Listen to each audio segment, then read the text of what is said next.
Do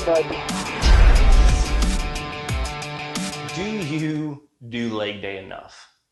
It's the dreaded day for most people, right? We don't want to do leg day. We don't like the way we feel the day after. We think that it's all about the upper body strength and our legs don't matter, right? Wrong.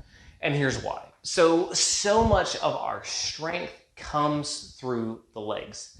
And I'm not just talking about when you're standing. First off, if you're not standing throughout most of your exercises, you should be. For things like overhead press, for bicep curls, stand up and do them because you're activating your legs, you're activating your core, you're building way more strength than if you're sitting on a bench relying on to help through the exercise. Now, second thing is, you're already standing, right? How do you really focus on building that strength in the legs? And why is it so important? Because so much of our force is used by driving up through the legs. If you've never done a bench press where you really focus on planting your feet and feeling that strength come up through your legs, if you've never done that, you can get more out of your bench press than what you're doing if you focus on that. And what I mean by that is planting your feet firmly on the floor and you're laying back and you're going to push up and you're using that force from the ground as you push off the ground to get a little bit more out on your 1 rep max. And that applies to every single exercise across the board. Because, again, so much of our natural strength comes through the legs, up through the core, and into whatever muscle we're working.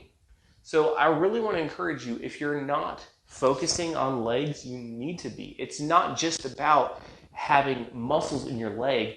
Yes, obviously, we are going to have muscles in our leg as we work them out. It's not just about the aesthetics, but it's about what it's doing for the rest of our body. Because we often just think, well, I want to work my chest or my biceps, my triceps, whatever, and my legs have nothing to do with that, when in reality, your legs have a lot to do with that. Because again, if you really rely on that driving force, let's say you're doing a clean into an overhead press. I'm going to use dumbbells for this situation.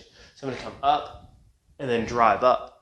I'm using, yes, my upper body strength, but I'm also driving up with my legs and pushing forward. So it would naturally make sense that the stronger my legs are, the more I'm going to be able to put forth into that exercise. So if you've been on the fence about leg day, or maybe you don't feel bad about skipping leg day, I hope this encourages you to definitely don't skip leg day and maybe even start incorporating some more leg exercises than you typically do in your average week. All right, if you found this helpful, please like or comment below and hit that subscribe button so that you don't miss any future videos. And with that being said, remember, you can accomplish anything you set your mind to. I promise you that. All right, until next time, I will see you later.